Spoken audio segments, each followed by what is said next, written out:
Je veux vous parler du but et de la puissance du temps, mais surtout vous amener à comprendre comment vivre efficacement dans le temps.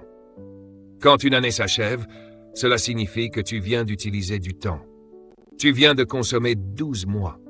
Mais la vraie question est celle-ci. Comment as-tu vécu ces 12 mois? Qu'as-tu fait du temps qui t'a été donné? Dans l'heure qui vient, tu vas entrer dans une nouvelle portion de temps. Et je parle à chacun de vous. Nous devons apprendre à maximiser le temps dans nos vies. Un jour, j'ai été invité par la reine d'Angleterre pour recevoir une distinction appelée OBE. C'est l'une des plus grandes distinctions du pays. Quand j'ai reçu la notification du gouvernement, j'ai cru qu'il s'était trompé. Je me suis dit, je n'ai rien fait pour mériter cela. Mais visiblement, eux ne pensaient pas comme moi. Le jour de la cérémonie, je suis entré dans la salle et j'ai cru que je n'étais pas au bon endroit. Il y avait environ 30 personnes et elles avaient toutes autour de 80 ans. Moi, j'avais un peu plus de 40 ans. J'ai alors réalisé que j'étais le plus jeune de la salle et que je recevais la même distinction que des personnes qui avaient vécu 2 fois plus longtemps que moi. Le Premier ministre m'a dit discrètement, « Sais-tu que tu viens d'entrer dans l'histoire? Tu es le plus jeune à recevoir ce prix. » J'ai regardé autour de moi. Ces personnes avaient travaillé toute leur vie, et moi, je n'étais qu'à la moitié de la mienne. Et j'ai entendu doucement la voix du Seigneur me dire, « Tu as bien utilisé ton temps. Écoute ceci attentivement, cela peut te bouleverser. La vie, c'est le temps. Quand quelqu'un te demande comment va ta vie, il te demande en réalité comment tu utilises ton temps. Deuxièmement, la vie est définie par le temps. Si quelqu'un te demande qui tu es, la réponse se trouve dans ce que tu fais de ton temps. Que tu sois mécanicien, infirmier, médecin ou enseignant, ta vie est définie par ton utilisation du temps. Troisièmement, la vie se mesure par le temps. Quand on te demande ton âge, on te demande combien de temps tu as passé ici. Est-ce que tu en as fait? Tu as peut-être 16 ans, 25 ans, 32 ans, 48 ans, 56 ans, 75 ans ou bientôt 80 ans.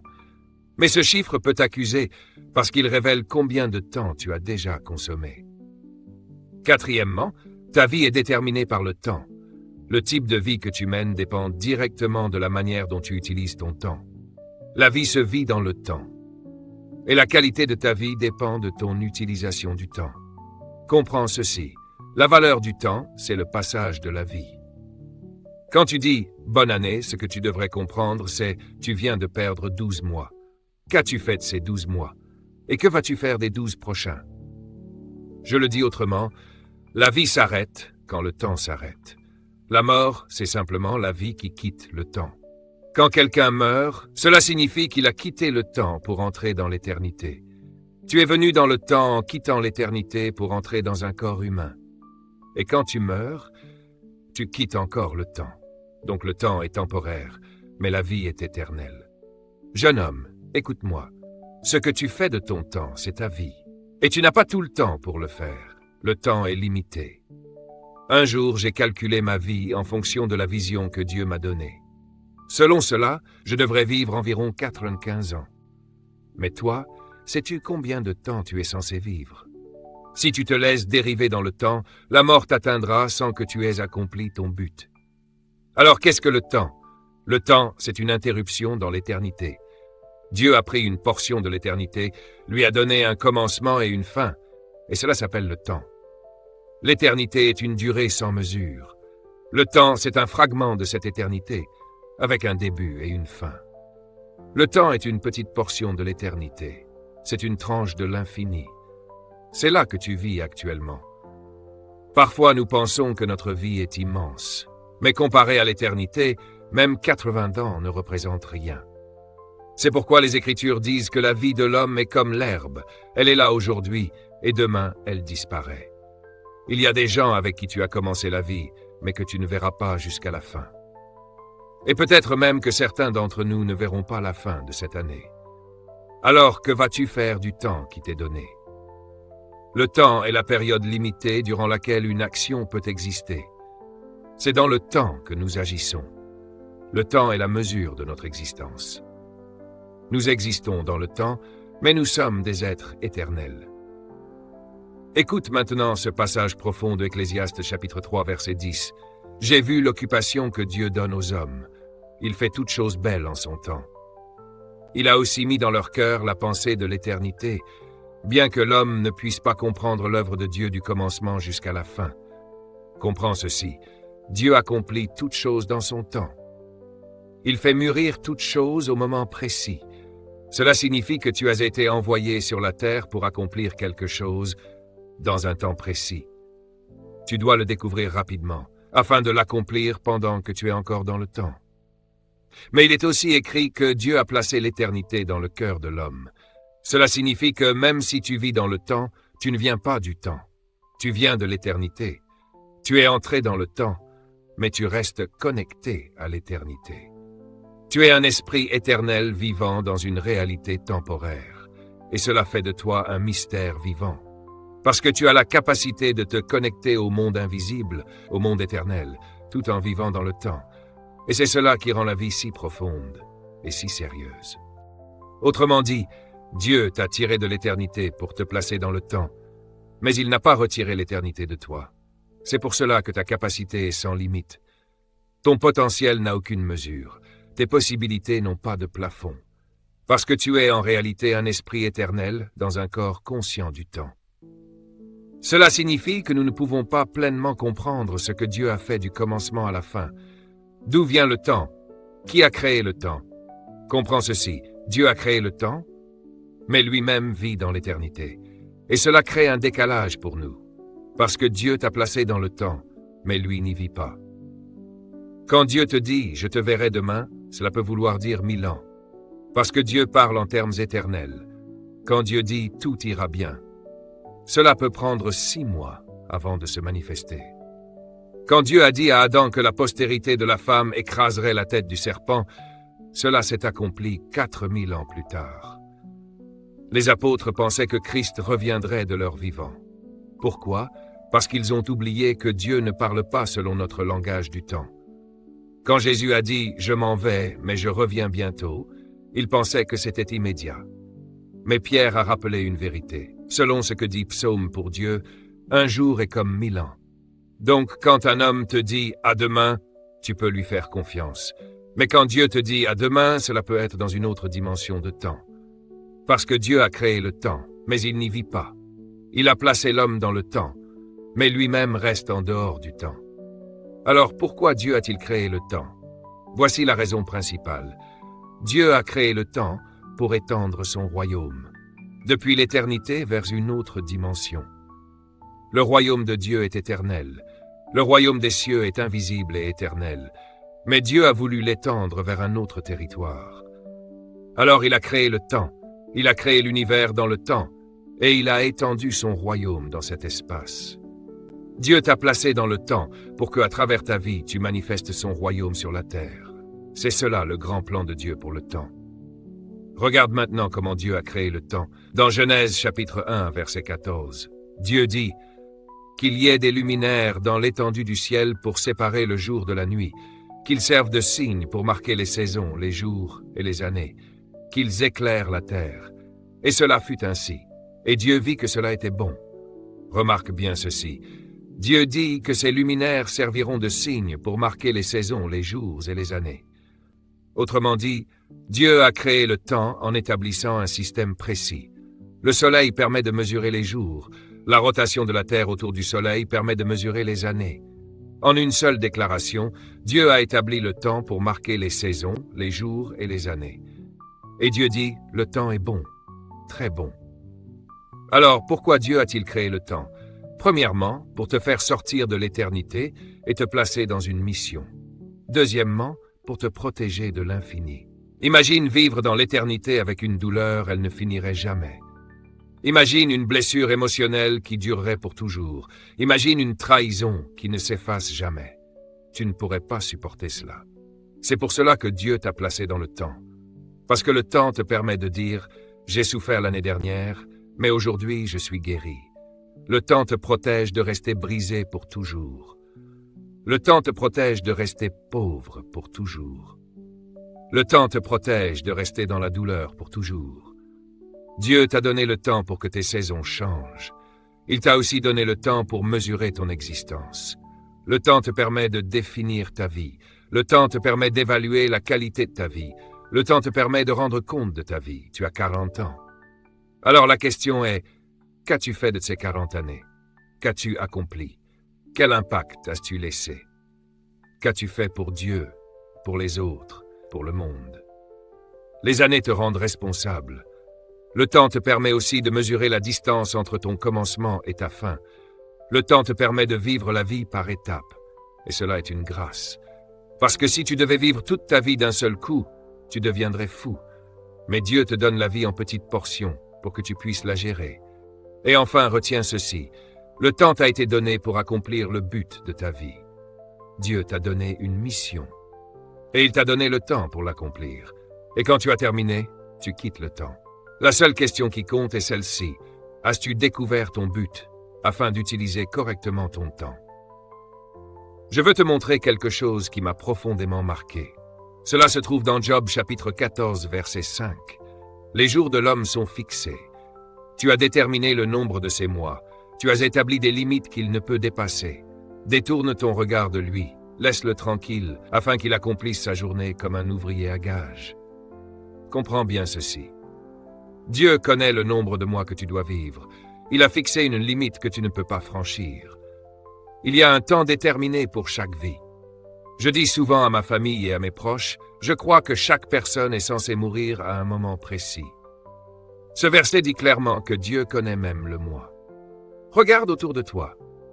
Parfois, à la fin de l'année, on dirait que beaucoup de départs se concentrent sur une courte période, comme si certains temps arrivaient à leur terme.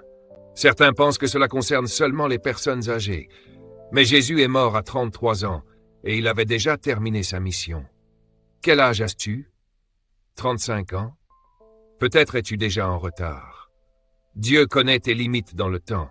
Il y a des choses que tu dois accomplir, puis partir. Il y a un homme dans la Bible appelé Ézéchias. Quand Dieu lui a annoncé que son temps était arrivé, qu'il allait mourir, il a refusé. Il a jeûné, prié, insisté, jusqu'à obtenir 15 années supplémentaires. Dieu lui a accordé ces années. Mais pendant ces 15 années, il a engendré des fils, qui sont devenus parmi les pires rois d'Israël et ont causé la destruction du peuple. Ce que Dieu voulait éviter s'est produit à cause de ces années ajoutées. Comprends ceci, quand ton temps est accompli, il faut partir. Dieu connaît tes limites et tu ne peux pas les dépasser. Certains pensent encore qu'ils ont tout le temps.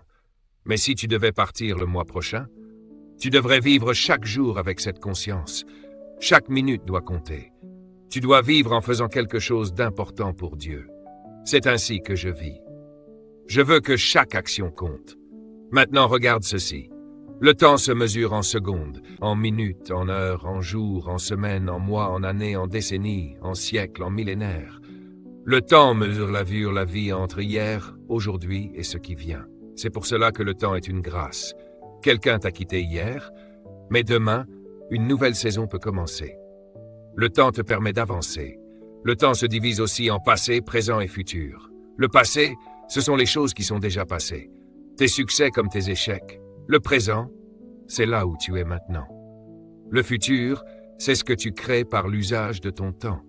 Le temps se manifeste aussi en saisons, hiver, été, automne, printemps, mais aussi en saison d'abondance et en saison de manque. Et souvent, nous oublions que le manque est une saison. Quand tu traverses une période difficile, tu penses que c'est le diable. Mais parfois, Dieu permet cette saison pour te rappeler de dépendre de lui. Dieu a dit à Israël qu'il pouvait les dépouiller pour leur rappeler qu'il est leur source, puis les restaurer avec abondance. Le temps fonctionne par saison. Il y a des saisons où tout le monde t'aime, et il y a des saisons où tout devient difficile. Mais aucune saison n'est permanente. Le temps te protège de rester dans un état définitif. C'est pour cela que tu dois comprendre la valeur du temps. Quand tu regardes une année qui commence, tu dois te poser cette question. Que vais-je faire des 12 prochains mois? Parce que voici une vérité puissante. Le temps est une ressource précieuse. Le temps est une richesse. Note ceci soigneusement. Une ressource est quelque chose que tu utilises pour produire ou obtenir d'autres choses. L'argent, par exemple, est une ressource. Le temps est exactement comme l'argent. Le temps est la seule ressource sur Terre qui est donnée de manière égale à chaque être humain. Il existe des riches et des pauvres en matière d'argent, mais il n'existe ni riches ni pauvres en matière de temps. Je le répète lentement pour que tu comprennes. Il y a des riches et des pauvres quand il s'agit d'argent, mais il n'y a pas de riches ni de pauvres quand il s'agit du temps. Pourquoi? Parce que le temps est la seule ressource que chaque être humain possède. Certaines personnes n'ont pas ceci, d'autres n'ont pas cela, mais tout le monde a du temps. Cela nous amène à une vérité puissante. Chaque être humain reçoit exactement la même quantité de temps chaque jour. Bill Gates reçoit le même temps que toi chaque matin. Le roi d'Angleterre reçoit le même temps que toi chaque matin. Steve Jobs recevait le même temps que toi chaque matin. Moi aussi, je reçois le même temps que toi chaque matin. Donc personne n'a plus de temps que toi. Alors pourquoi certaines vies sont-elles différentes? Pourquoi certains avancent et d'autres stagnent? Ils ont tous les mêmes 24 heures. En réalité, ce que tu deviens dans la vie est déterminé par la manière dont tu utilises ces 24 heures. Tu t'apprêtes à entrer dans une nouvelle année et Dieu te dit « Arrête de gaspiller ta ressource ». Écoute bien ceci. Le temps est la monnaie de la vie. La monnaie, c'est l'argent. Donc le temps est la monnaie de la vie. Chaque être humain reçoit la même quantité de temps chaque jour. Et chaque fois que tu utilises ton temps, tu es en train de le dépenser. Tu as déjà entendu cette expression « passer du temps ». Ce n'est pas une image, c'est une réalité. Tu dépenses ton temps comme tu dépenses ton argent. Et quand tu dépenses quelque chose, cela veut dire que tu es en train d'acheter quelque chose. Voici une vérité que tu dois graver dans ton esprit. Le temps sert à acheter la vie. Nous avons tous la même quantité de temps chaque jour, mais nous achetons des choses différentes avec. Certaines personnes passent 5 heures devant la télévision. Elles achètent cela avec leur vie. D'autres passent des heures à traîner sans but, à ne rien faire. Elles achètent cela avec leur temps. Écris ceci. Ce que tu deviens est le résultat de ce que tu achètes avec ton temps. Ce que tu es aujourd'hui, c'est ce que tu as acheté. Arrête d'accuser les autres pour ta vie. Tu l'as construite toi-même. Tu n'es pas pauvre parce que tu as toujours du temps. Écoute attentivement. Ce dans quoi tu investis ton temps, tu le deviens. Réfléchis à ton année passée. Qu'as-tu fait de la majorité de ton temps? Tu peux passer ton temps à te disputer. La Bible dit d'éviter les discussions inutiles parce qu'elles consomment du temps. Tu peux passer ton temps à te plaindre. Si tu te plains, tu es en train d'utiliser ton temps. Personnellement, je n'ai pas de temps à perdre à me plaindre. Quand je fais une erreur, je corrige rapidement et j'avance. Certaines personnes tombent dans la dépression et passent des semaines à pleurer sur une seule erreur. Elles gaspillent leur temps sur leur propre chute. Note ceci, c'est essentiel, l'abus du temps. Maintenant, comprends bien ceci pour l'année qui vient. Le temps est comme l'argent. Premièrement, il peut être volé. Il y a des voleurs de temps dans ta vie. Dieu te dit aujourd'hui, débarrasse-toi des voleurs. Certaines personnes ne méritent pas ton temps. Elles viennent sans prévenir, s'imposent dans ta vie et te volent ta destinée. Il y a des gens qui volent littéralement ta vie. Tu peux passer 2 heures au téléphone avec quelqu'un que tu appelles un ami, alors qu'en réalité, c'est un voleur de temps. Ne laisse pas cette nouvelle saison devenir un rassemblement de voleurs dans ta vie. Il y a des relations dont tu dois te séparer parce qu'elles te dépouillent de ta seule ressource. Deuxièmement, le temps peut être mal utilisé. Tu peux gaspiller ton temps dans des choses qui n'apportent rien à ta vie. Troisièmement, le temps peut être perdu. Comme l'argent, tu peux perdre du temps. Et le problème, c'est qu'une fois perdu, tu ne peux plus le récupérer. Quatrièmement, le temps peut être dilapidé. Il m'est arrivé de passer une demi-journée avec quelqu'un, et à la fin je me suis senti vidé, parce que cette personne n'apportait aucune progression à ma vie. J'avais gaspillé mon temps. Nous devons protéger notre temps. Cinquièmement, le temps peut être valorisé. Comme l'argent peut croître, ton temps peut devenir plus précieux. Si tu lis un livre en janvier, tu augmentes la valeur de ta vie parce que tu acquiers de nouvelles connaissances. Si tu lis encore en février, ta vie prend encore plus de valeur. Et ainsi de suite. Tu peux continuellement augmenter la valeur de ta vie par la manière dont tu utilises ton temps. L'un des plus grands voleurs de temps est la télévision.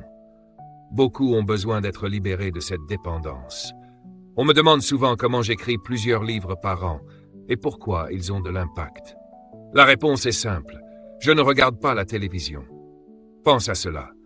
Les personnes que tu regardes sont déjà riches. Pendant que tu passes des heures à les regarder, eux vivent leur vie, se reposent ou profitent. Et toi, tu dépenses ton temps, donc ta vie, à les observer. Sixièmement, le temps peut perdre de sa valeur. Tu peux dévaloriser ton temps en le donnant à des personnes ou à des activités qui ne construisent rien en toi. Fais de cette année une année de conscience du temps. Septièmement, le temps peut être dévalué par les personnes que tu laisses entrer dans ta vie. Certaines personnes allaient bien jusqu'au jour où elles ont rencontré les mauvaises relations. Leur valeur a chuté. Tu peux voler comme un aigle, puis rencontrer des personnes qui te tirent vers le bas comme des pigeons. Tu t'éloignes de ta mission. Tu perds ton engagement. Tu te disperses. Comprends ceci. Tu n'as pas à traverser la vie sans rencontrer des oppositions. Certaines personnes seront dérangées par ton évolution. C'est normal. Mais ne les laisse jamais diminuer la valeur de ton temps. Je te le dis autrement. Protège ta vie en protégeant ton temps. Écoute ceci très attentivement. Le temps peut être réévalué. Cela signifie que tu peux retrouver sa valeur. Tu peux prendre une décision aujourd'hui et dire cette année sera l'année où je reprends ma vie en reprenant mon temps. Je t'en supplie, ne termine pas cette année comme tu as terminé la précédente. Note ceci, tu ne peux jamais arrêter le temps. En réalité, nous sommes tous soumis au temps. Tu ne peux pas le contrôler, tu ne peux pas lui résister, tu ne peux pas négocier avec lui. Tu ne peux jamais récupérer le temps perdu. Une fois qu'il est passé, il est passé. Tu ne peux pas acheter du temps avec de l'argent. Le temps avance constamment. Tu ne peux pas le ralentir, tu ne peux pas l'accélérer. Le temps te met face à une réalité. Soit tu utilises l'heure, soit tu la perds. C'est aussi simple que cela. Jusqu'à ta mort, tu es dans le temps. Alors tu dois apprendre à l'utiliser correctement, dès maintenant, pour ton bénéfice réel et pour l'accomplissement du plan divin. Considère cette parole dans Psaume 90, verset 10. La durée de nos jours est de 70 ans, 80 pour les plus vigoureux, et encore, ces années sont marquées par la peine et la douleur, car elles passent rapidement, et nous nous envolons. Dieu nous révèle que la moyenne de vie est d'environ 70 ans. Quel âge as-tu? Si tu as 35 ans, une grande partie de ta vie est déjà passée. Que fais-tu du reste? Si tu as 70 ans ou plus, chaque jour doit devenir intentionnel. Chaque matin doit compter. Même au-delà de 80 ans, si la force est là, c'est une grâce, mais cela doit t'éveiller. Chaque jour est précieux. Si tu as 50 ans, il te reste peut-être une vingtaine d'années réellement productives pour accomplir quelque chose de significatif avec ta vie. La Bible parle de tout cela. Avant de terminer, voici ce que tu dois faire avec ton temps. Premièrement, tu peux gérer ton temps. Tu ne peux pas l'arrêter, mais tu peux le gérer. Deuxièmement, tu peux l'utiliser. Troisièmement, tu peux l'investir. Tu peux décider d'investir ton temps différemment. Quatrièmement, tu peux le convertir. Comme une monnaie, le temps peut être transformé. Tu peux convertir ton temps en argent, en santé, en connaissances. Tout dépend de ce que tu en fais. Le temps doit être utilisé pour initier, créer, développer, bâtir et ajouter de la valeur à la vie que tu portes. Utilise ton temps pour améliorer ta vie. Utilise ton temps pour accomplir ton but divin. C'est pour cela que Dieu nous a donné le temps. Lis maintenant ce passage dans Éphésiens chapitre 5. « Réveille-toi, toi qui dors. Relève-toi d'entre les morts, et Christ t'éclairera. Prenez donc garde à votre manière de vivre, non comme des insensés, mais comme des sages. » Et il est écrit, « Rachetez le temps, car les jours sont mauvais. Ne soyez pas insensés, mais comprenez quelle est la volonté du Seigneur. Ne te perds pas dans ce qui détruit ta vie. Ne gaspille pas ton temps dans des habitudes qui t'éloignent de ta destinée. Dieu t'appelle à te réveiller. Utilise ton temps pour des choses qui ont du sens, des choses qui construisent, des choses qui élèvent. Comprends ceci, ce message est un appel, une alerte, une convocation divine. Cette année doit devenir l'année où tu donnes de la valeur à ton temps. Ne gaspille pas ton année avec des personnes qui ne contribuent pas à ton élévation, qui n'élargissent pas ta vision, qui ne font pas progresser ta vie. coupe ce qui doit être coupé. Racheter le temps. Le mot racheter signifie reprendre possession, reprendre le contrôle. Cela veut dire que ton temps a été contrôlé par d'autres, par des systèmes, par des habitudes. Maintenant, reprends-le. Les gens aiment posséder ton temps, surtout dans les horaires imposés. Mais le temps que tu contrôles réellement est celui que tu décides d'utiliser consciemment. La Bible dit de semer dès le matin et de ne pas laisser tes mains inactives ensuite. Cela signifie, ne laisse pas les autres posséder toute ta vie. Prends le contrôle de ton temps. Racheter signifie aussi accomplir un engagement. Cela veut dire revenir à ce pourquoi Dieu t'a créé, revenir à ta mission. Racheter le temps, c'est aussi transformer la valeur. C'est décider que ton temps va produire quelque chose de significatif. C'est payer une dette. Oui, tu as une dette envers Dieu. Tu as une dette envers l'humanité. Et tu la paies avec ton temps. Cela signifie revenir à ce qui compte vraiment pour Dieu et pour les hommes. Beaucoup passent leur vie à bâtir des choses sans Dieu, à travailler dur, à investir toute leur énergie dans des projets, mais sans impact éternel. Souviens-toi de ceci. Ce que tu fais pour Christ et pour son royaume est la seule chose qui survivra après ta mort. Racheter le temps, c'est honorer ton engagement, accomplir ta mission et livrer ce pourquoi tu as été envoyé sur cette terre. Écoute bien ceci.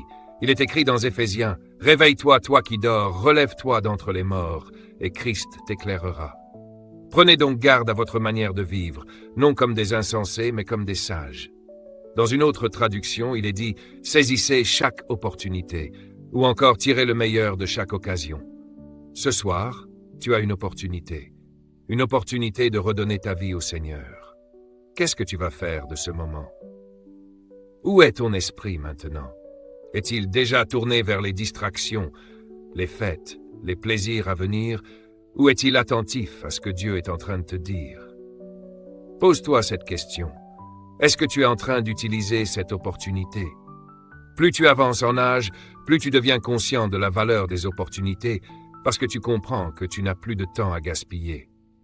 La parole met en garde contre une vie de débauche, d'excès, de plaisir sans but, de soirées vides, d'ivresse et de dispersion. Tout cela, c'est du temps perdu. Il y a des vies entières qui se consument dans des habitudes qui n'apportent rien, qui ne construisent rien, qui ne laissent aucune trace. Comprends ceci. Racheter le temps, c'est prendre possession de ton temps, en reprendre le contrôle et le transformer en opportunité pour accomplir ta mission divine envers ta génération. C'est apporter de la valeur à l'humanité. C'est pour cela que tu es né. Alors comment racheter le temps? Premièrement, le temps doit être géré. Deuxièmement, le temps doit être protégé. Protège ton temps. Quand quelqu'un demande ton temps, il demande ta vie. Plus tu donnes ton temps, plus tu donnes ta vie. Réfléchis à cela.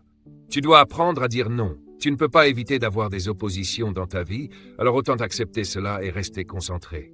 Troisièmement, le temps doit être focalisé. Quatrièmement, le temps doit être orienté vers un but. Cinquièmement, ton temps doit être guidé par une vision.